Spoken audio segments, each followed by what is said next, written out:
কিয়ামতের আগে যে মালহামার যুদ্ধ হবে, তখন রাসূল সাল্লাল্লাহু আলাইহি ওয়াসাল্লাম বলেছেন মালহামার যুদ্ধের সময় মুসলমানদের ফুস্তাদ বা তাবু হবে, শিবির হবে এই ফিলিস্তিনের দামেস্কের পাশে আল গৌতা নামে এক জায়গা আছে, ওই গৌতাতে।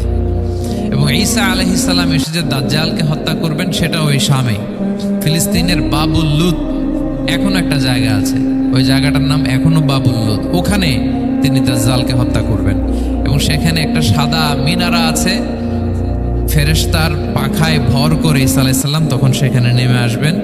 ওই ফিলিস্তিনের ওই শাম দেশের ওই মিনারার পাশে তিনি এসে পৃথিবীতে তিনি নুজুল করবেন, নুজুল ঈসা আলাইহিস সালাম। তো তিন এবং জাইতুনের কসম করে বেসিকলি আল্লাহ তাআলা ঈসা আলাইহিস সালামের জন্মস্থানের কসম করেছেন। কারণ তিন এবং জাইতুন, ডুমুর এবং জলপাই, অলিভ কোন দেশে বেশি হয়? শাম দেশে। আওয়াজ করে বলেন কোন দেশে? বর্তমান ফিলিস্তিন এবং সিরিয়া, এবং ওই ভূখণ্ডে আল্লাহ নবী ঈসা আলাইহিস সালামের জন্মস্থান। তাহলে এই দুই ফলের কসম করে বেসিকলি আল্লাহ তাআলা ঈসা আলাইহিস সালামের জন্মস্থানের কসম করেছেন। ওনার প্রতি নাজিল হওয়া যে তাওরাত ইনজিল গ্রন্থ, এই রেভিলেশনের কসম করেছেন। আচ্ছা, এরপরে ওয়াতুরি সিনিন, সিনাই পর্বতের কসম। সিনাই পর্বত বা তুর পাহাড় হচ্ছে মিশরে অবস্থিত, আর মিশর হচ্ছে মুসা আলাইহিস সালামের জন্মস্থান। কার জন্মস্থান? মুসা আলাইহিস সালামের জন্মস্থান। তাহলে ওয়াতুরি সিনিন, তুর পাহাড়ের কসম বুঝিয়ে আল্লাহ তাআলা মূলত মুসা আলাইহিস সালামের জন্মস্থানের কসম করেছেন, যেখানে তাওরাত নাজিল হয়েছে।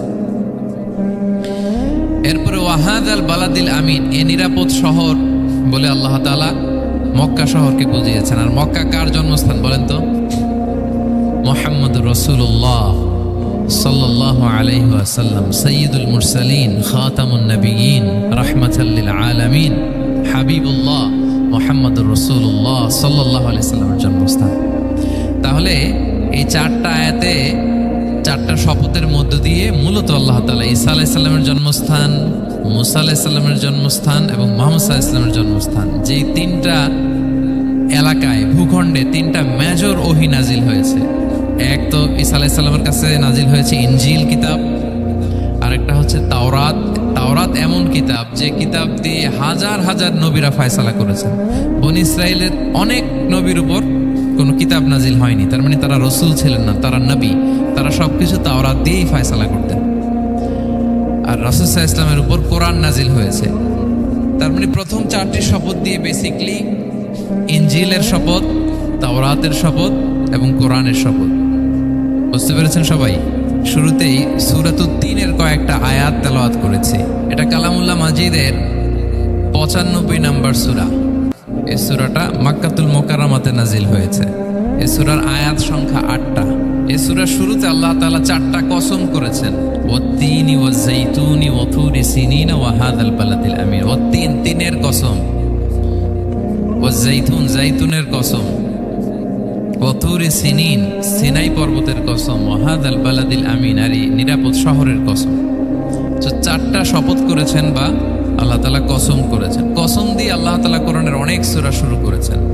যেমন একটা সূরায় আল্লাহ ফজরের সময়ের কসম করেছেন, আল্লাহ বলেছেন ওয়াল ফাজর। আল্লাহ আকাশের কসম করেছেন ওয়াস সামা ইযাতিল বুরুজ। আল্লাহ তাআলা সূর্যের কসম করেছেন ওয়াশ শামসি ওয়া দুহাহা।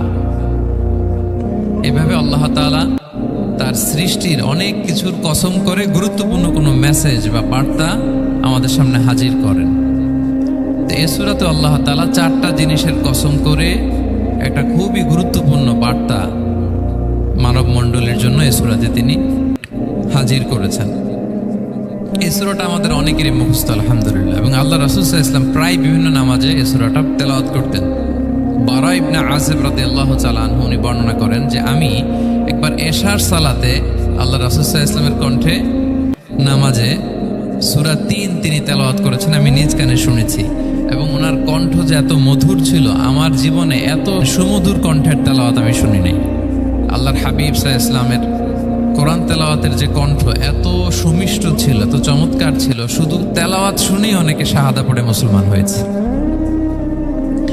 আবু জাহেল মক্কায় নিষেধ করতো যে কেউ যাবা না মুহাম্মদের কাছে, সে পাগল, সে গণক, সে মিথ্যাবাদী, সে জাদুকর, সে স্বামী স্ত্রীর মধ্যে বিচ্ছিন্নতা নিয়ে আসে, সে বাবা ছেলেকে আলাদা করে দেয়, তার কাছেই যাবা না, আর সে যা বলে শুনবাই না, কানে আঙ্গুল দিয়ে রাখবা। তো মানুষকে যেটা নিষেধ করা হয় বেশি, মানুষের ওইটার ব্যাপারে আগ্রহ থাকে বেশি। সে যত নিষেধ করতো মানুষ আরো বেশি বেশি যে শুনতো। মানুষকে সে কি বারণ করবে? সে দিনের বেলা নিষেধ করতো, রাতে যে লুকিয়ে লুকিয়ে নিজেই তেলাওয়াত শুনতো। তাহলে চিন্তা করেন যে আল্লাহর হাবিব সাল্লাল্লাহু আলাইহি ওয়াসাল্লামের কোরআনিক রেসিটেশন কত চমৎকার মেলোডিয়াস ভয়েস হলে স্বয়ং আবু জাহাল রাত্রিবেলা লুকিয়ে লুকিয়ে কোরআন তেলাওয়াত শুনতে যেত আল্লাহর হাবিব সাল্লাল্লাহু আলাইহি ওয়াসাল্লামের কণ্ঠে। তো রাসূল সাল্লাল্লাহু আলাইহি ওয়াসাল্লাম সূরাতুত তিনটা এশার সালাতে তিনি তেলাওয়াত করেছেন, এই মর্মে হাদিসে পাওয়া যায়। এবং এই সূরাটা একটা ফলের নামে সূরা। তিন একটা ফল, আরব বিশ্বে খুব বেশি হয়। তিন ফল, আমরা বাংলাদেশে ডুমুর বলি, ইংরেজিতে ফিগ বলে, ফিগ ট্রি। তো ফলের নামে বেসিকলি আল্লাহ তাআলা এই সূরাটাকে, এই চ্যাপ্টারটাকে ডেডিকেট করেছেন। আমরা সূরাকে ইংরেজিতে চ্যাপ্টার বলি। কোরআনে 114টা চ্যাপ্টার, এর মধ্যে এই সূরাটা হচ্ছে ফলের নামে ডেডিকেটেড। বিভিন্ন নামে খুব ইনক্লুসিভ হয়েতে আল্লাহ তাআলা কোরআনে সূরাগুলো দিয়েছেন। কোরআনে আপনি প্রাণীর নামে সূরা পাবেন, প্রাণী। মানুষের নামে সূরা পাবেন। মানুষের মধ্যে তিন ভাগ, মুমিন, তারপর কাফির, এরপর মুনাফিক। প্রত্যেকের নামে সূরা। সূরাতুল মুমিনুন আছে, সূরাতুল কাফিরুন আছে, আবার সূরাতুল মুনাফিকুন আছে। আমাদের দৃশ্য জগতের সবচেয়ে বড় প্রাণীটা হচ্ছে হাতি, তাই না? এই হাতির নামে একটা সূরা আছে। বলেন তো ওই সূরার নাম কি? সূরা ফিল। তারপর আমরা যে দেখি আমাদের দৃশ্য জগতের সবচেয়ে ছোট প্রাণী হচ্ছে পিঁপড়া। পিঁপড়ার নামে একটা সূরা আছে, সূরা আন-নামল। আন-নামল মানে পিঁপড়ার সূরা। মাকড়সার নামে সূরা আছে, সূরাতুল আনকাবুত। তারপর গোষ্ঠীর নামে সূরা আছে, সূরাতুল আলে ইমরান। বংশের নামে সূরা আছে, সূরাতুল কুরাইশ, কুরাইশ বংশের নামে সূরা। এইভাবে খুব ইনক্লুসিভ হয়েছে, এমন কিছু নাই যে আল্লাহ তাআলা উল্লেখ করেন নাই। মা ফাররাতনা ফিল কিতাবি মিন শাই, উল্লেখ করে নাই কোরআনে এমন কিছু নাই, সবকিছু আল্লাহ তাআলা উল্লেখ করেছেন। তো এই সূরাটা হচ্ছে একটা ফলের নামে। ফলটার নাম হচ্ছে তিন ফল। আল্লাহ তাআলা বলছেন ওয়াত-তিন, তিনের শপথ। আমি একবার সরল বঙ্গানুবাদ করি, এরপর আমি তাফসিরে ঢুকি। তিনের শপথ, ওয়াজ-জাইতুন, জাইতুনের শপথ, ওয়াতুরি সিনিন, সিনাই পর্বতের শপথ, ওয়াহাদাল বালাদিল আমিন, এই নিরাপদ শহরের শপথ। লাকাদ খালাকনাল ইনসানা ফি আহসানি তাকওয়িম, নিশ্চয় আমি মানুষকে খুব চমৎকার সুন্দর অবয়বে সৃষ্টি করেছি। সুম্মা রাদাদনাহু আসফালা সাফিলিন, এরপরে তাকে আবার নিচু থেকে নিচুর দিকে নামিয়ে দিয়েছি। ইল্লাল্লাযীনা আমানু ওয়া আমিলুস সলিহাত, তবে তারা ছাড়া যারা ঈমান এনেছে এবং সৎকর্ম করেছে। ফালাহুম আজরুন গায়রু মামনুন, তাদের জন্য আছে অফুরন্ত পুরস্কার। ফামা ইউকাযযিবুকা বা'দু বিদ্দীন, এগুলো জানার পরও কিসে তোমাকে দিন অস্বীকারের ব্যাপারে উদ্বুদ্ধ করলো? আলাইসাল্লাহু বিআহকামিল হাকিমিন, আল্লাহ তাআলা কি শ্রেষ্ঠ বিচারক নন? সাদাকাল্লাহুল আযীম। এই হচ্ছে এই সূরাটির সরল অনুবাদ। এবার আমরা তাফসিরে ঢুকি। প্রথমে আল্লাহ তাআলা বলেছেন ওয়াত-তিন, তিনের শপথ। তিন মানে তো আমরা জানলাম, তিন মানে ডুমুর। আল্লাহর হাবিব সাল্লাল্লাহু আলাইহি ওয়াসাল্লাম তিনি তিন ফল পছন্দ করতেন, এবং এটা ডায়াবেটিক্সের জন্য ভালো, ডায়াবেটিক্স নিয়ন্ত্রণ করে। আমাদের বোনদের যাদের ইররেগুলার মেনস্ট্রুয়েশনাল পিরিয়ড হয়, এটার জন্য এটা খুব ভালো, এবং খুব স্ট্রেংথ, স্টেমিনা আনে শরীরে। এটা জান্নাতের একটা গাছ। আদম আলাইহিস সালাম এবং হাওয়া আলাইহিস সালামকে যখন আল্লাহ বলেছিল ওয়ালা তাকরাবা হাযিহি শাজারাতা ফাতাকুনা মিনাজ জালিমিন, আদম এবং হাওয়া জান্নাতের সব জায়গায় যেতে মন চায় যাও, যা খেতে মন চায় খাও, এই নিষিদ্ধ গাছের কাছে যেও না, তাহলে তোমরা জালিম হয়ে যাবে। শয়তান এসে উল্টা বুঝালো, সে বলল তোমাদের খেতে নিষেধ করছে কেন জানো? আল্লাহ চায় না যে তোমরা জান্নাতে থাকো, আল্লাহ চায় এখান থেকে তোমাদের বের করে দিবে, কিন্তু তোমরা যদি এই গাছের ফল খাও আল্লাহ বের করতে পারবে না। দেখছেন শয়তানের অবস্থা? শয়তান কিন্তু নেগেটিভিটি নিয়ে সামনে আসে না, আসে খুব আপনার ওয়েল উইশার হিসেবে, উপদেশ নিয়ে, খুব ভালো একটা পজিটিভ ওয়েতে আসে। তো ওনারা খেয়ে ফেললেন এই নিষিদ্ধ গাছের ফল। খাওয়ার ফলে আদম আলাইহিস সালাম, হাওয়া আলাইহিস সালাম, ওনাদের গা থেকে জান্নাতের পোশাকগুলো ঝরে পড়ে গেল। এখন কি দিয়ে ওনারা ওনাদের প্রাইভেটকে ঢাকবেন? তখন ওনারা তাফসির ফি জিলালিল কোরআনে এসেছে যে ওনারা এই তিন গাছের পাতা নিয়ে নিজেদের প্রাইভেট ঢেকেছিলেন। সুবহানাল্লাহ। সেই তিন ফলের কসম আল্লাহ করলেন, ও তিন, তিনের শপথ। এরপর আল্লাহ তাআলা বললেন ওয়া জাইতুন, জাইতুনের শপথ। জাইতুন মানে হচ্ছে জলপাই।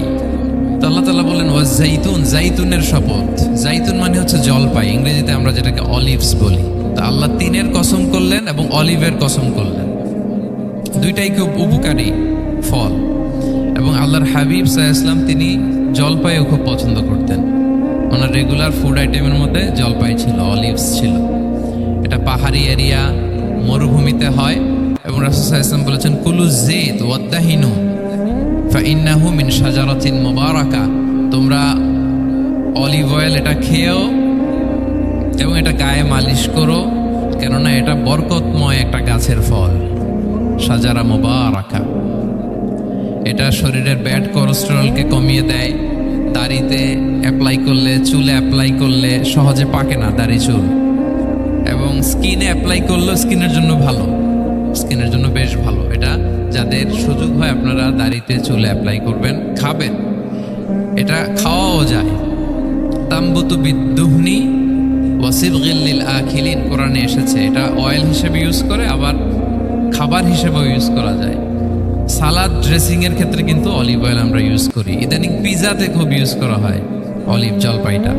তো এটা আপনারা খেতে পারেন, এটা খুবই সুস্বাদু। এবং জলপাই গাছের মানে জাইতুন গাছের ডালের মেসোয়াক খুব ভালো হয়। আল্লাহর হাবিব সাল্লাল্লাহু আলাইহি ওয়াসাল্লাম জাইতুনের ডাল দিয়ে মেসোয়াক করতেন। তিনি বলতেন, নি'মাস সিওয়াকিয়াজ জাইতুন, সবচেয়ে শ্রেষ্ঠ মেসোয়াক হচ্ছে জাইতুনের, মিনাশ শাজারাতিল মুবারাকা, কারণ এটা বরকতময় গাছের ডালা। এবং ফাইন্নাহু সিওয়াকি ওয়া সিওয়াকুল আম্বিয়া মিন ক্বাবলি, এই জাইতুনের ডাল দিয়ে আমিও যেমনি মেসোয়াক করি, আমার আগে যত নবী পৃথিবীতে এসেছে সবাই জাইতুনের ডাল দিয়ে মেসোয়াক করত। আল্লাহ বলেন ওয়াতিনি ওয়াজ জাইতুন, তিনের শপথ আর জাইতুনের শপথ। এরপর আল্লাহ তাআলা বললেন ওয়াতুরি সিনিন, সিনাই পর্বতের শপথ। প্রথমে দুইটা ফলের শপথ করলেন, এবার একটা পাহাড়ের শপথ করতেছেন। আপনারা কি তুর পাহাড়ের নাম শুনেছেন? হ্যাঁ, শুনেছেন। এই সিনাই পর্বত দ্বারা তুর পাহাড় উদ্দেশ্য। এটা মিশরের একটা পাহাড়, অনেক উঁচু, 2285 মিটার উঁচু। ওইটার নিচে আছে মুকাদ্দাসে তুয়া, যেখানে মুসা আলাইহিস সালামকে আল্লাহ তাআলা জুতা খুলতে বলেছিলেন, ফাখলা না আলাইকা ইন্নাকা বিল ওয়াদিল মুকাদ্দাসে তুয়া, হে মুসা তুমি পবিত্র উপত্যকায় এসেছো, জুতা খুলো। তো ওখানে সব ধর্মের লোকেরা যায়, সব ধর্মের লোকদের জন্য তীর্থস্থান। মুসলিম, জুইশ, খ্রিস্টিয়ান সবাই যায়। এটা সিনাই একটা এলাকা আছে মিশরের, north south Sinai, north Sinai, এটা সাউথ সিনাইতে অবস্থিত। তো নিচে একটা খ্রিস্টানদের প্রাচীন গির্জা আছে, সেন্ট ক্যাথরিনা গির্জা। সেখান থেকে চলতে চলতে আপনাকে উপরে যেতে হবে, ফজরের পরে আবার চলে আসতে হবে, তা না হলে দুপুরবেলায় 10টা-11টার দিকে এমন সূর্যের প্রখর তাপ ওই পাথরের মধ্যে লাগে, ওখানে আর থাকা যায় না। একেবারে তুর পাহাড়ের উপরে সেখানে খ্রিস্টানদের জন্য ছোট্ট একটা সিনাগোগ আছে, তারা প্রার্থনা করে। খ্রিস্টানদের একটা চার্চ আছে, মুসলিমদের জন্য ছোট্ট একটা মুসল্লা আছে, সুরাওয়ের মতো। আল্লাহ ওই সিনাই উপত্যকার কসম করেছেন, ওয়াতুরি সিনিন, সিনাই উপত্যকার কসম। এখানে আল্লাহ তাআলা মুসা আলাইহিস সালামকে তাওরাত দিয়েছিলেন, মেজর একটা আসমানি কিতাব দিয়েছিলেন। এবং সরাসরি মুসা আলাইহিস সালাম এই পাহাড়ের চূড়ায় বসে আল্লাহ তাআলার সাথে কথা বলতেন। ওয়া কাল্লামাল্লাহু মুসা তাকলিমা, উনি সরাসরি কথা বলতেন। এটা ওনার একটা স্পেশাল বৈশিষ্ট্য ছিল, ক্যারেক্টারিস্টিক্স।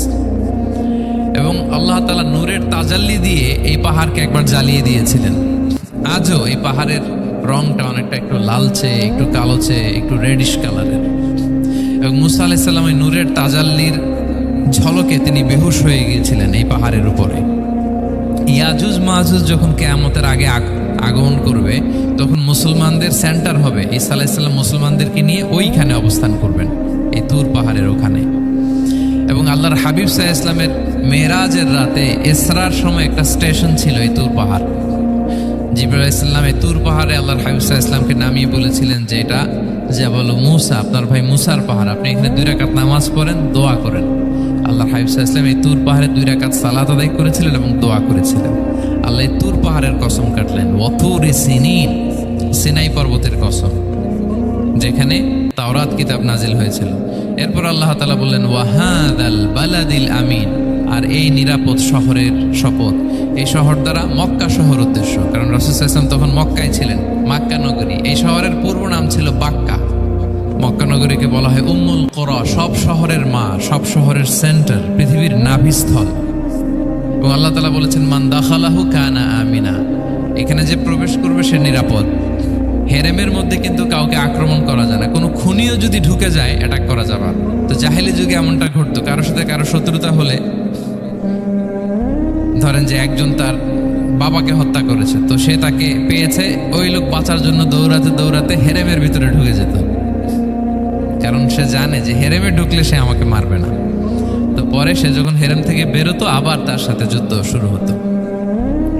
এবং এই শহরের এত মর্যাদার কারণ হচ্ছে সাইয়েদনা ইব্রাহিম আলাইহিস সালাম তিনি আল্লাহর কাছে দোয়া করেছিলেন যে রব্বি জাআল হাদা বালাদান আমিনা, হে আল্লাহ আপনি এই শহরকে নিরাপদ করেন, ওয়ারযুক আহলাহু মিনাস সামারাত, আর এই শহরের অধিবাসীদেরকে আপনি ফলমূল দিয়ে রিজিকের ব্যবস্থা করেন।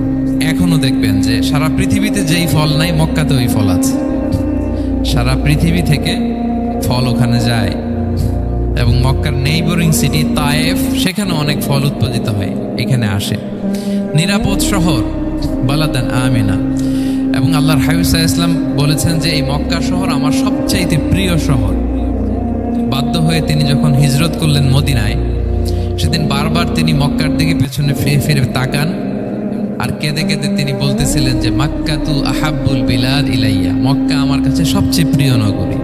লাউলা উখরিজতু লামা খারাজতু, আমাকে যদি জোর করে বের করে দেয়া না হতো আমি কোনোদিন মক্কা ছেড়ে অন্য কোথাও যেতাম না।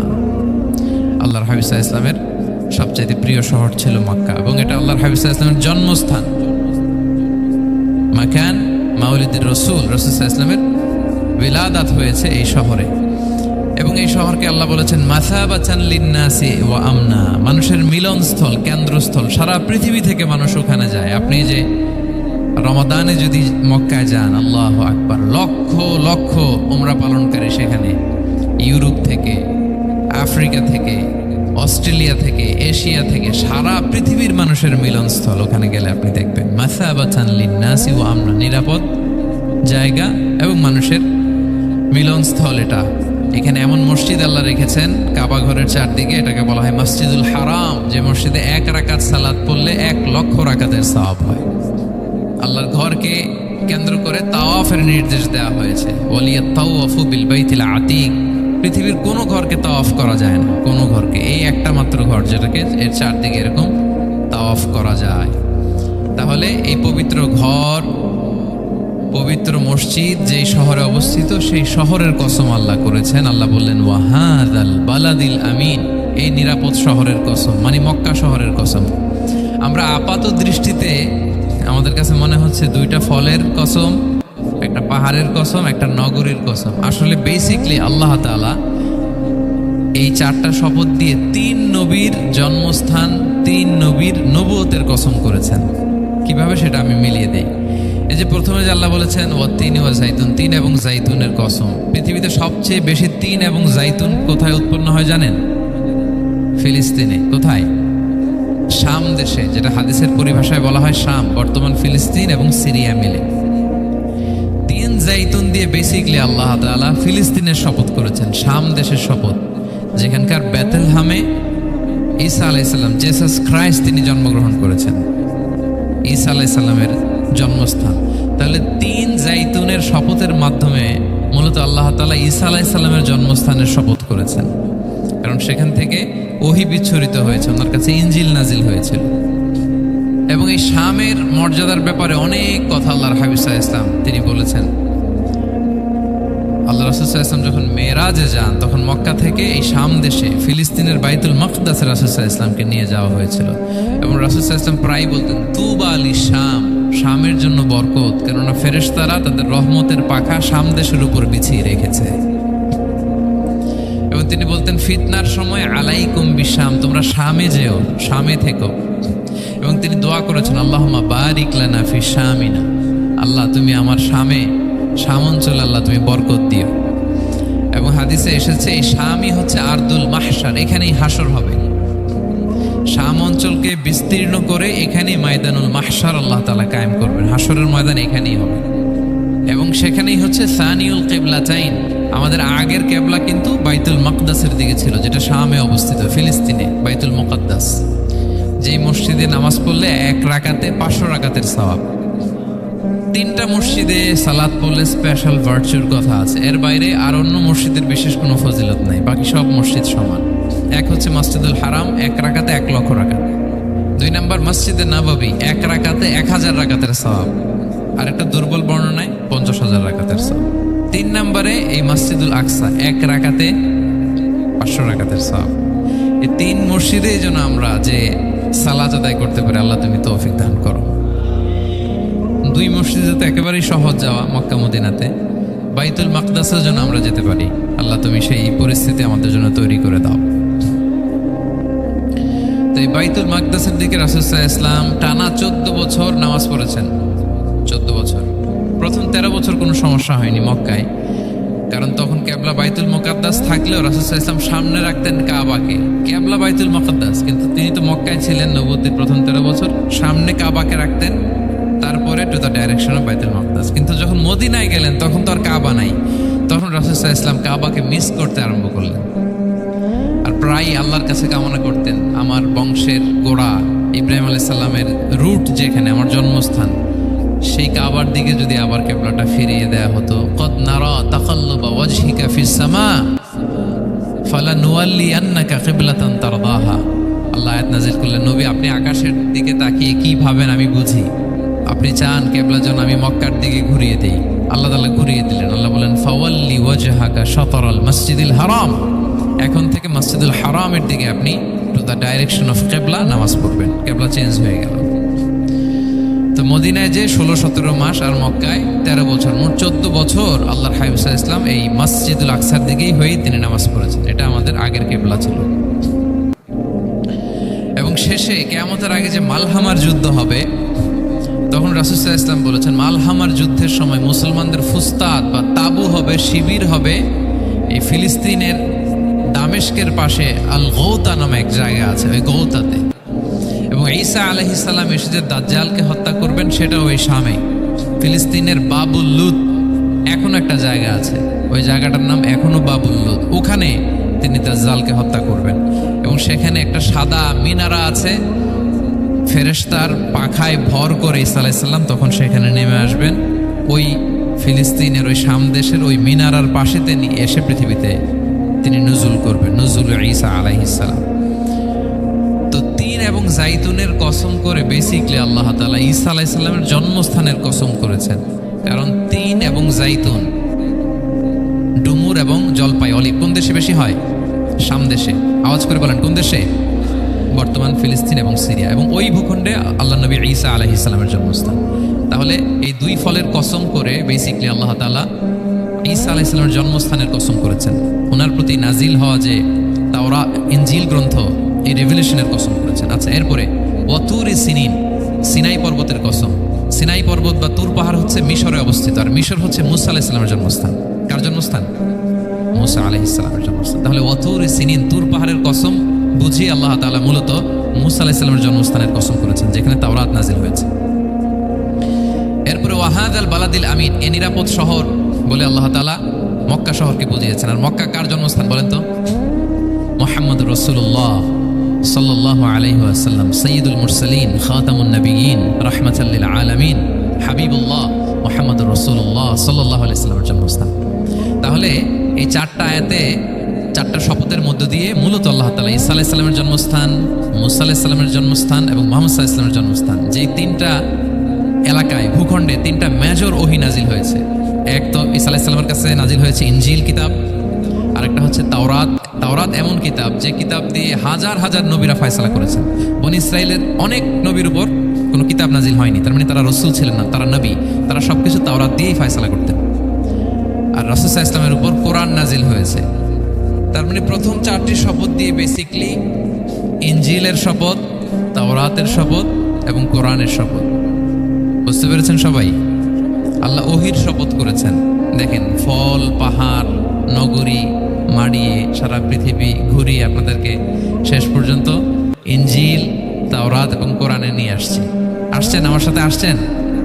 হ্যাঁ, এই রেভেলেশনের শপথ আল্লাহ করেছেন। তাহলে ওয়াতিনি ওয়াজাইতুনি ওয়াতুরি সিনিনা ওয়া হাদাল বালাদিল আমিন, এই 4 আয়াতে 4টা শপথের মধ্য দিয়ে মূলত আল্লাহ তাআলা আসমান থেকে নাজিল হওয়া যে ওহী, এই ওহীর শপথ অথবা ওহী যেই ভূখণ্ডে নাজিল হয়েছে সেই ভূখণ্ডগুলোর শপথ করে আল্লাহ একটা গুরুত্বপূর্ণ কথা বলবেন। সেটা কি? আল্লাহ তাআলা বললেন, লাকাদ খালাকনাল ইনসানা ফি আহসানি তাকওয়িম, আর আমি মানুষকে অত্যন্ত চমৎকার অবয়বে সৃষ্টি করেছি, চমৎকার গঠনে, চমৎকার স্ট্রাকচারে, ডিজাইনে সৃষ্টি করেছি। মানুষের দৈহিক অবকাঠামো গঠন এটা যেমনি চমৎকার, মানুষের ইন্টেলেকচুয়াল কাঠামো এটা চমৎকার, মানুষের আচরণগত যে বিহেভিয়ারাল ট্রেটস, ক্যারেক্টারিস্টিক্স এটাও চমৎকার। প্রত্যেক দিক থেকে আল্লাহ তাআলা নান্দনিকভাবে মানুষকে তিনি তৈরি করেছে। আমরা যদি দেহের কথা বলি, হিউম্যান অ্যানাটমি নিয়ে যাদের ধারণা আছে, আপনি শুনলে অবাক হবেন এত জটিলভাবে আমাদের দেহটা ফাংশন করে। ঠিক যেই মুহূর্তে আমি কথা বলতেছি আমার ব্রেইন সচল, আমার নার্ভ সিস্টেম সচল, হেয়ারিং সিস্টেম, স্মেলিং সিস্টেম, আমার এই যে হার্ট সচল, সিস্টোলিক ডায়াস্টোলিক অলিন্দ নিলয় হচ্ছে, আমার লাং কাজ করতেছে, কিডনি ইজ ওয়ার্কিং পারফেক্টলি, সব কিছু কাজ করতেছে। এত সূক্ষ্মভাবে আমাদের দেহটা কাজ করে, এটাকে ইংরেজিতে বলে মরফোলজি, আকৃতি সংক্রান্ত যে বিদ্যা। এটা নিয়ে যদি আপনি দেখেন যে মানুষের হাত কিভাবে কাজ করে, মানুষের পা কিভাবে কাজ করে, মানুষের হিউম্যান ব্রেইন কিভাবে কাজ করে, আপনি অবাক হবেন।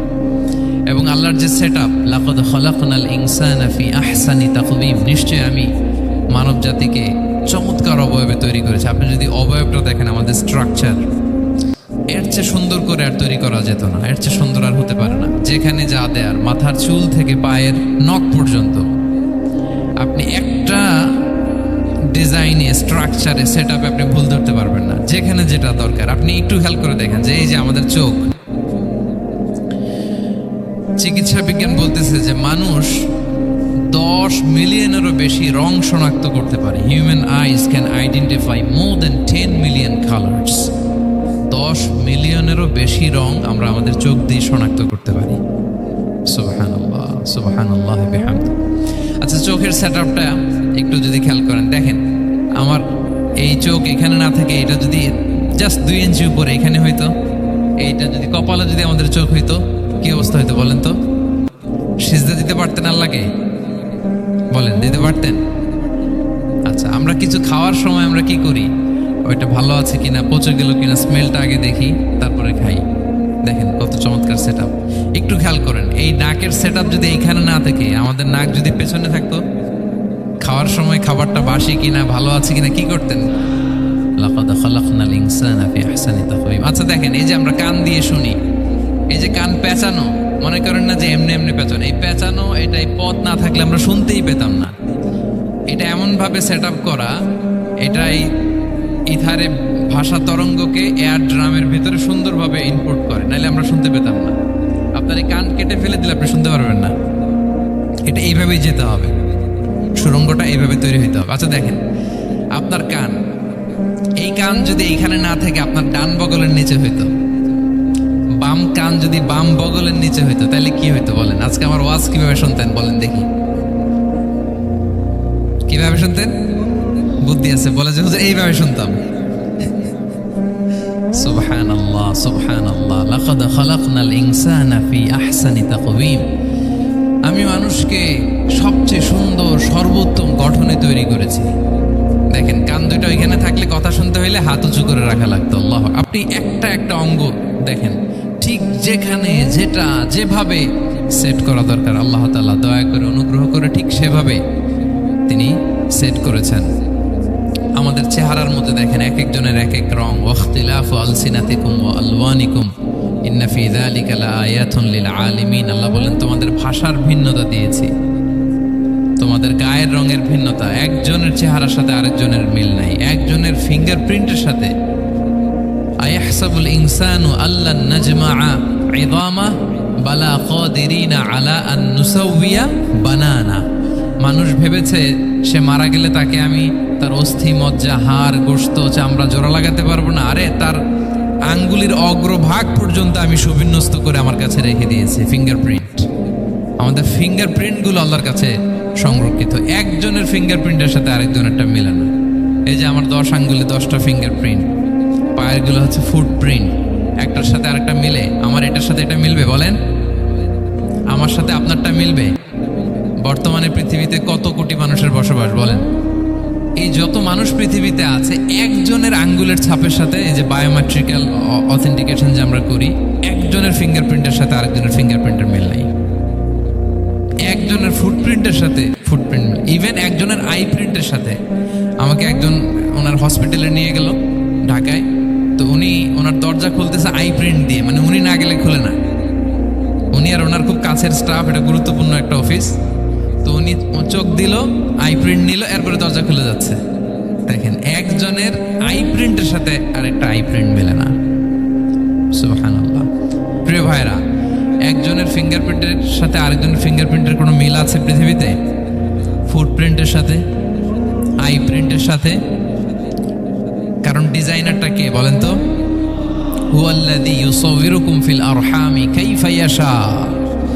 মায়ের পেটে থাকতেই আল্লাহ তাআলা এগুলো ডিজাইন করে দিয়েছেন। আমি কেমন হব, আমার বৈশিষ্ট্য কেমন কেমন হবে, এই যে আমি যে আমার বাবা দাদা 14 পুরুষের ডিএনএ বয়ে বেড়াই, এগুলো সব নিয়ে আমার বৈশিষ্ট্য, আমার কণ্ঠস্বর, আমার ক্যারেক্টারিস্টিক্স, আমার ফিচার কেমন হবে, সব তিনি আল্লাহ তাআলা মায়ের পেটে থাকতেই ডিজাইন করে দিয়েছেন। সুবহানাল্লাহ। আল্লাহ বলছেন লাকাদ খালাকনাল ইনসানা ফি আহসানি তাকওয়িম। প্রিয় ভাইরা, কসম করার পর আল্লাহ যে কথাটা বলেন এটা অনেক গুরুত্বপূর্ণ, খুবই গুরুত্বপূর্ণ বার্তা। আল্লাহ চারটা কসম করে তিনটা নবীর জন্মস্থানের শপথ করে তিনি বললেন লাকাদ খালাকনাল ইনসানা ফি আহসানি তাকওয়িম। নিশ্চয় আমি অত্যন্ত চমৎকার আকৃতিতে মানুষকে তৈরি করেছি। মানুষের গঠন এরকম, মাথা থেকে পা পর্যন্ত। আমি তো 2-1টার কথা বললাম, চোখ, নাক, কান। আপনি একটা একটা করে যদি ধরেন, আমাদের হেয়ারিং সিস্টেম কিভাবে কাজ করে, হেয়ারিং নার্ভ কিভাবে কাজ করে, আমাদের সেন্সেশন কিভাবে কাজ করে, আমাদের ব্রেন কিভাবে কাজ করে। আমাদের এক একজনের ব্রেন 1.5 কেজি ওজন, 3 পাউন্ডের মতো একটা সুস্থ মানুষের অ্যাভারেজ ব্রেনের ওজন। এই ব্রেনের মেমোরি হচ্ছে 2.5 মিলিয়ন গিগাবাইট। আপনার মোবাইলে স্পেস কত বলেন, মেমোরি কত? হ্যাঁ, 512 জিবি। আর আমার আর আপনার ব্রেইনের যে মেমোরি, এই মেমোরি হচ্ছে 2.5 মিলিয়ন গিগাবাইটস। আল্লাহ, এই যে প্রতি মুহূর্তে আমাদের নিউরন কানেক্টিভিটি হচ্ছে, ব্রেনের স্নায়ুগুলোর যত কানেক্টিভিটি হয়, যত আমরা চিন্তা করে ব্রেনকে খাটাই, নতুন নতুন জিনিস আমরা তৈরি করতে পারি। এবং এমনভাবে আল্লাহ তাআলা এমন সফিস্টিকেটেড ব্রেইন আল্লাহ মানুষকে দিয়েছে, মানুষ পারে না এমন কিছু নাই। মানুষ যা কল্পনা করতে পারে, মানুষ তা করে দেখাতে পারে। এজন্য আমাদের কল্পনার জানালাটাকে বড় করতে হবে। আই রিপিট, মানুষ যা কল্পনা করতে পারে, ইমাজিন করতে পারে, সেটা মানুষ করে দেখাতে পারে। ওই ক্যাপাসিটি দিয়ে আল্লাহ তাআলা মানুষকে তৈরি করেছেন। সুবহানাল্লাহ, সুবহানাল্লাহ। লাকাদ খালাকনাল ইনসানা ফি আহসানি তাকওয়িম। এই ব্রেনকে খাটিয়ে মানুষের কত ইনভেনশন, কত ডিসকভারি, মানুষ সভ্যতার পর সভ্যতা বিনির্মাণ করেছে। চোখ ধাঁধানো মানুষের আবিষ্কার তাক লাগিয়ে দিয়েছে গোটা বিশ্বে, একটার পর একটা করে। আল্লাহ এমনভাবে মানুষকে তিনি তৈরি করেছেন। লাকাদ খালাকনাল ইনসানা ফি আহসানি তাকওয়িম। চমৎকার অবয়বে, তার দৈহিক অবয়ব যেমনি সুন্দর, তার বুদ্ধিগত, তার চিন্তাগত, তার ইন্টেলেক্ট, এটাও তেমন সুন্দর, এটাও তেমন চমৎকার। পৃথিবীর কোনো প্রাণীকে আল্লাহ তাআলা এরকম হিউম্যান ব্রেনের মতো এরকম সফিস্টিকেটেড ব্রেন দিয়ে, ইন্টেলেক্ট দিয়ে তৈরি করেনি। এজন্য সব প্রাণী থেকে মানুষ আলাদা। সব প্রাণী থেকে মানুষের চিন্তা, বিবেক, বুদ্ধি এগুলো আলাদা। তাহলে দেখেন, মানুষের শ্রেষ্ঠত্ব মূলত এগুলোর দ্বারা। মানুষ যদি তার চিন্তা, বিবেক, বুদ্ধি খাটায়, সে শ্রেষ্ঠ হয়ে যায়। আমি একটা কথা প্রায় বলি যে মানুষ যদি ভালো হয়, সে ফেরেশতার চেয়েও ভালো। আর মানুষ যদি খারাপ হয়, সে পশুর চেয়েও নিকৃষ্ট। আল্লাহ বলেন উলাইকা কাল আনআমি বাল হুম আদাল লাহুম কুলুবুল লা ইয়াফকাহুনা বিহা ওয়া লাহুম আ'য়ুনুল লা ইউবসিরুনা বিহা ওয়া লাহুম আযানুল লা ইয়াসমাউনা বিহা উলাইকা কাল আনআমি বাল হুম আদাল। তাদের হৃদয় আছে, ওটা দিয়ে অনুধাবন করে না সত্যকে। চোখ আছে, ওটা দিয়ে সে সত্যটা দেখে না। কান আছে, হকের কথা শোনে না। উলাইকা কাল আনআম, আল্লাহ বলেন তারা প্রাণীর মতো, চতুষ্পদ জন্তুর নেই। শুধু অতটুকুই না, বাল হুম আদাল, তারা তার চেয়েও নিকৃষ্ট, তার চেয়েও নিকৃষ্ট। তাহলে মানুষ ভালো হলে সে ফেরেশতাকে ছাড়িয়ে যায়, আর মানুষ নিকৃষ্ট হলে সে পশুত্বকে হার মানায়। কথা বুঝতে পেরেছেন? মানে আমরা ভালো হলে সবচেয়ে ভালো, খারাপ হলে সবচেয়ে খারাপ। একটা পশু আর একটা পশুকে হত্যা করে কেটে 20 টুকরা করছে, এরকম কোন নিউজে আসছে কোনোদিন? কিন্তু আশরাফুল মাখলুকাত মানুষ তার মতো রক্তে মাংসে গড়া আরেকটা মানুষকে নির্মমভাবে হত্যা করে কেটে 20 টুকরা করে বস্তাবন্দি করে ডোবার মধ্যে ফেলে রাখছে, এরকম নিউজ আছে না বলেন? আছে। মানুষ তার মতো একটা মানুষকে নির্মমভাবে হত্যা করে, এরকমও তো আছে যে কেরোসিন দিয়ে তার মতো আরেকটা মানুষকে সে জ্বালিয়ে দিয়েছে, আছে না নাই বলেন? গ্রামের পর গ্রাম জ্বালিয়ে দেয়, জনপদের পর জনপদ ধ্বংস করে দেয়, বোমা মেরে শহর উড়িয়ে দেয়। লিটল বয় মেরেছিল আমেরিকান সোলজাররা জাপানের হিরোশিমা শহরের উপর। আমি হিরোশিমা তো গত বছর ভিজিট করে আসলাম, আমি নিজে দেখে এসেছি যে এখানে বোমটা মেরেছে। মুহূর্তের মধ্যে পুরো শহর ভ্যানিশ, এমন রেডিয়েশন। তো যেই আমেরিকান পাইলট বোমা মারতেছে সেও মানুষ, সেও কি? আর যাদেরকে ধ্বংসের জন্য এই লিটল বয় মারলো হিরোশিমাতে আর ফ্যাটম্যান মারলো নাগাসাকিতে, এরাও কি? তাহলে দেখেন, মানুষ তার মতো আরেকটা মানুষকে এরকম মেরে টুকরো টুকরো কুচি কুচি করতে সে দ্বিধাবোধ করে না। আল্লাহ, মানুষ গণহত্যা চালায়, জেনোসাইড। এই যে আমাদের বাংলাদেশে তো কিছুদিন আগে হলো গণহত্যা, হেলিকপ্টার থেকে গুলি করে বাচ্চা মেরে ফেলতেছে। কার বাচ্চা? কার কলিজার টুকরা সন্তান? Don't care. জনগণের টাকায়, ট্যাক্সের টাকায় কেনা বুলেট, হেলিকপ্টার দিয়ে জনগণকে, ছাত্রদেরকে হত্যা করা হয়েছে। দেখেন, সেও মানুষ। যারা হত্যা করতেছে, গণহত্যা, জেনোসাইড চালিয়েছে, তারাও মানুষ। তাহলে মানুষ যদি খারাপ হয়, মানুষের চেয়ে খারাপ আর কেউ হয়? আর মানুষ ভালো হলে মানুষের চেয়ে ভালো কেউ হতে পারে? মানুষ এমন জায়গায় যেতে পারে যেখানে ফেরেশতারাও যেতে পারে না। জিবরাইল ইসলামের যাওয়ার সীমানা যেখানে শেষ, মুহাম্মদ সাল্লাল্লাহু আলাইহি ওয়াসাল্লামের ঊর্ধ্ব জগতের কাহিনী সেখান থেকে শুরু। আল্লাহু আকবার। তাহলে মানুষ ভালো হলে ফেরেশতাকে ছাড়ায়, মানুষ খারাপ হলে পশুত্বকে হার মানায়। So the decision is yours. রাস্তা দুইটা, আপনি কোন দিকে যাবেন? আপনি কি ডান দিকে জান্নাতের পথে যাবেন নাকি বাঁ দিকে জাহান্নামের পথে যাবেন? সিদ্ধান্ত আপনার। আল্লাহ তাআলা বললেন, লাকাদ খালাকনাল ইনসানা ফি আহসানি তাকওয়িম। আমি মানুষকে চমৎকার আকৃতিতে তৈরি করেছি। হাতের মেকানিজম কি, পায়ের মেকানিজম কি, আমার চেয়ে আপনারাও ভালো জানেন। এগুলো ঘন্টার পর ঘন্টা আপনি বলতে পারবেন যে কেমন ভাবে আল্লাহ তাআলা তৈরি করেছেন। আল্লাহ বলেন, মানুষকে আমি অত্যন্ত চমৎকার আকৃতি দিয়ে তৈরি করেছি। তার সৃষ্টিগত কাঠামো, তার বুদ্ধিবৃত্তিক কাঠামো, তার চিন্তাগত কাঠামো, তার আচরণগত কাঠামো, তার নৈতিকতায় তাকে এমন উচ্চ মর্যাদার আসন আমি দিয়েছি, এটা যদি সে অ্যাচিভ করে, বিলং করে, তাহলে তার চেয়ে শ্রেষ্ঠ কেউ আর হতে পারে। কিন্তু আল্লাহর দেয়া এই ক্যাপাসিটিগুলো, এই নেয়ামাগুলো যদি সে অ্যাকসেপ্ট না করে, সে যদি পশুত্বের পথে হাঁটে, সে যদি শয়তানের দেখানো পথে হাঁটে, তাহলে সে এত নিচে যাবে, অন্য কেউ আর এত নিচে যেতে পারে না। মানুষ যত নিচে যেতে পারে, ফেরেশতারাও অত নিচে যেতে পারবে না, জিন জাতিও পারবে না, কোনো প্রাণীর পক্ষে যাওয়া সম্ভব না। তাহলে মানুষকে আল্লাহ তাআলা এমন সফিস্টিকেটেড ওয়েতে তৈরি করেছেন, চাইলে সে সবার উপরে যেতে পারে। আবার চাইলে আল্লাহর দেয়া নেয়ামতগুলোকে যদি সে ভিন্ন খাতে প্রবাহিত করে, সে সবচেয়ে নিকৃষ্ট হতে পারে। সেটাই আল্লাহ বললেন, সুম্মা রাদাদনাহু আসফালা সাফিলিন। এরপরে তাকে আমি হীন থেকে হীনতর করেছি, নিচ থেকে আরো নিচে নিয়েছি। সে যখন ঈমান আনে না, সে যখন সৎকর্ম করে না, সে যখন আল্লাহর শেখানো, আল্লাহর দেখানো রাস্তায় সে চলে না, সে যখন তার নফসের কথা শুনে, সে যখন তার প্রবৃত্তির গোলাম সাজে, সে সবচেয়ে নিকৃষ্ট হয়। আসফালা সাফিলিন মানে একেবারে নিচে, এর নিচে আর নাই। আল্লাহ বলেছেন, ইন্নাল মুনাফিকিনা ফি দারকিল আসফালি মিনান নার। সেখানে আল্লাহ আসফাল বলেছেন। মুনাফিকরা জাহান্নামের একেবারে তলদেশে থাকবে। তাই মানুষ যদি ঈমান আর সৎকর্মের বলে বলিয়ান না হয়, সে এত খারাপ হয়, কেউ এত নিচে যেতে পারে না। বলেন, মানুষ যত নিচে যেতে পারে, জিন তত নিচে যেতে পারবে? ফেরেশতারা পারবে না। আর মানুষ যত উপরে যেতে পারে, ফেরেশতারা এত উপরে যেতে পারবে না। সো দুইটারই সুযোগ আপনার আছে। সুম্মা রাদাদনাহু আসফালা সাফিলিনের দুইটা ব্যাখ্যা। কোনো মুফাসসির বলেছেন, যৌবনের পর, যৌবনে থাকে শক্তিশালী, বার্ধক্যের সময় যখন সে নুয়ে যায়, ছোট হয়, সে একেবারে দুর্বল হয়ে যায়, সেটা বোঝানো হয়েছে। আর অন্যান্য মুফাসসিরিন একরাম বলেছেন, না, আল্লাহর দেওয়া এই নেয়ামা, ক্যাপাসিটি যখন সে সঠিক পথে কাজে লাগায় না, সে যখন প্রবৃত্তির অনুসরণ করে, সে তখন এত খারাপ হয়, এত নিচ থেকে নিচুতর হয়, এত হীন থেকে হীনতর হয়, তার চেয়ে হীনতর আর কেউ তখন হতে পারে না। সেখান থেকে বাঁচার দুটি রাস্তা আল্লাহ বলেছেন। আল্লাহ বলছেন, ইল্লাল্লাযীনা আমানু ওয়া আমিলুস সালিহাত। তবে যারা ঈমান আনে এবং সৎকর্ম করে তারা ছাড়া।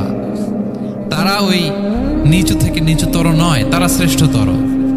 ঈমান এবং সৎকর্ম, ঈমান এবং আমলে সালেহাত। কোরআনের অনেক জায়গায় আপনি আয়াতটা পাবেন, ইন্নাল্লাযীনা আমানু ওয়া আমিলুস সালিহাতি কানাত লাহুম জান্নাতুল ফিরদাউসি নুজুলা।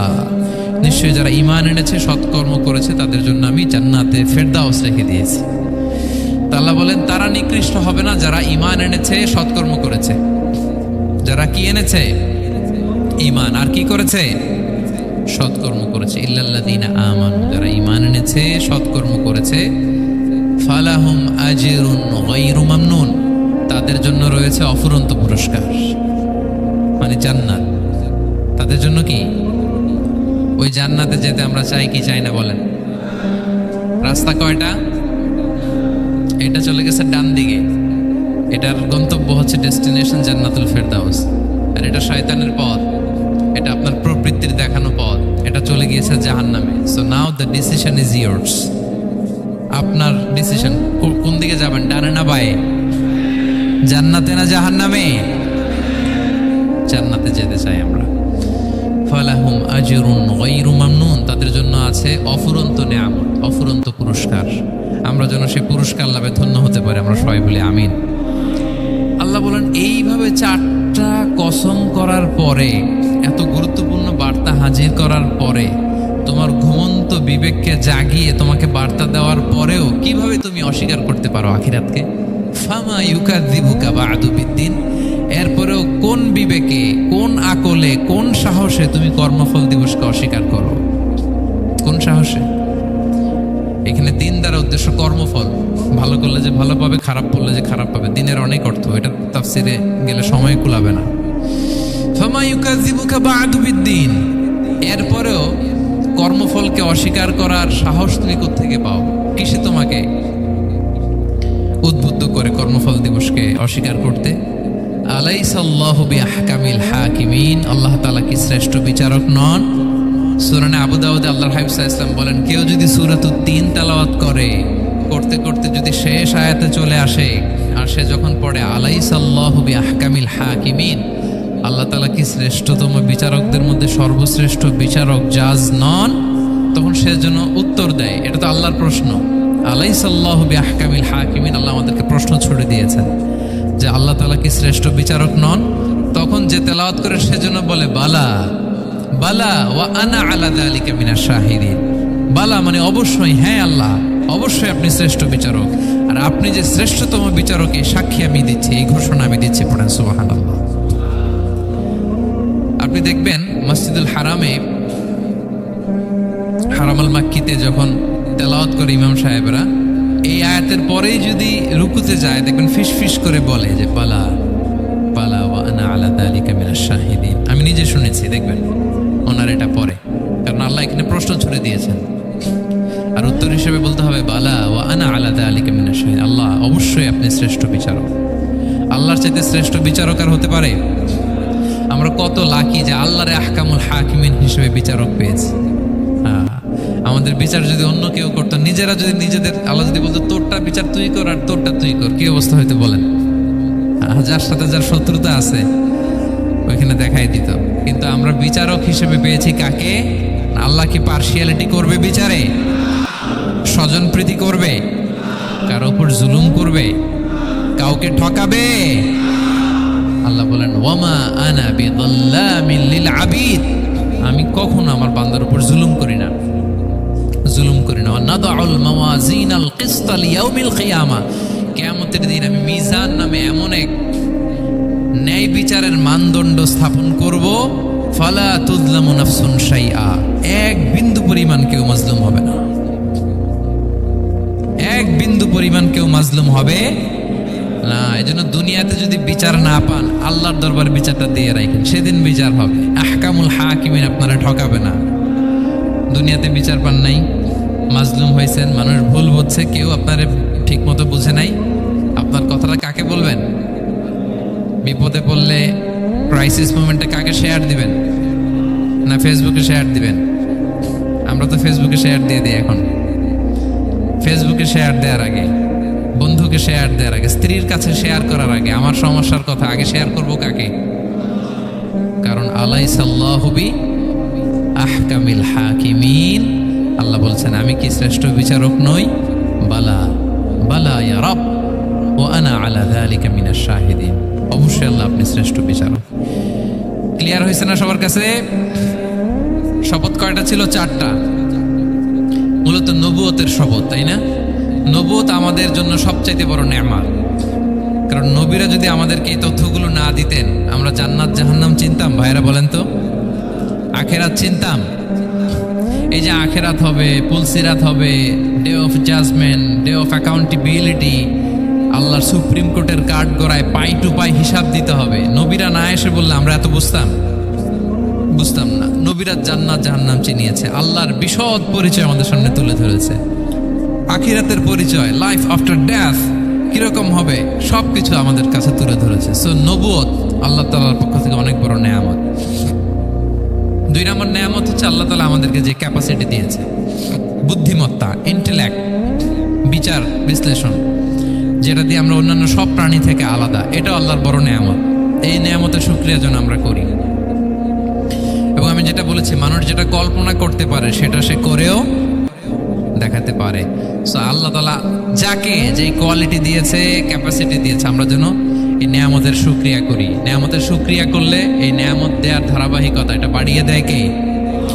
লা ইন শাকারতুম লা আযীদান্নাকুম ওয়া লা ইন কাফারতুম ইন্না আযাবি লাশাদীদ। শুকরিয়া করলে নেয়ামত আরো বাড়িয়ে দেব। তাহলে প্রথম নেয়ামত ছিল নবুয়ত, প্রফেটহুড, প্রফেসি, এটা অনেক বড় নেয়ামত। এই রেভেলেশন এসে আমাদেরকে এনলাইটেন করেছে। তা না হলে আমাদের গডকে, গডের ফিচার কি, আখেরাত কি, জান্নাত কি, জাহান্নাম কি, the concept of punishment, concept of আখেরা, কিছুই আমরা ভালোভাবে বুঝতাম না। এটার শপথ আল্লাহ করেছেন। আল্লাহ আমাদেরকে নেয়ামত দিয়েছেন, ক্যাপাসিটি দিয়েছেন, সক্ষমতা দিয়েছেন, সবচাইতে সফিস্টিকেটেড ব্রেন দিয়ে তৈরি করেছেন, এটা একটা বড় নেয়ামত। এবং রাস্তা দেখিয়ে দিয়েছেন, হয় ডানে নয় বায়ে। এবং তিনি আশ্বাস দিয়েছেন যে তোমাদেরকে সঠিক ফায়সালার মাধ্যমে বিচার করা হবে সেদিন।